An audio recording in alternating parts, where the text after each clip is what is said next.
கர்த்தர் உன்னை பொல்லாதவர்களின் கைக்கு தப்புவித்து உன்னை பலவந்தரின் கைகளை நீங்களாக்கி விடுவிக்கிற தேவன். உனக்கு எதிராக நிற்கிற மனிதர்கள் பலமுள்ளவர்களை உன் கண்களுக்கு தெரியலாம். உன்னை குறித்து நீ பலவீனனாகி நீ கணக்கு வைத்திருக்கலாம். ஆனால் கர்த்தருடைய பார்வையில் நீ தான் பராக்கிரமசாலி. ஏன்னா நீ கர்த்தருடைய பிள்ளை. கர்த்தர் தம்முடைய ரத்தத்தை சிந்தி உன்னை மீட்டிருக்கிறார். கவலைப்படாத, இந்த கர்த்தருடைய ஆசீர்வதிப்பார். மனுஷனை பார்க்கலாம் கர்த்தர் பெரியவர், அவர் வல்லமை பெரியது, அவருடைய கர்த்தத்துவம் மகத்துவம் உள்ளது.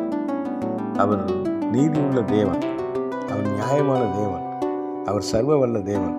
உனக்காக யாவையும் செய்வார். பராக்கிரமசாலி நீ பயப்படக்கூடாது.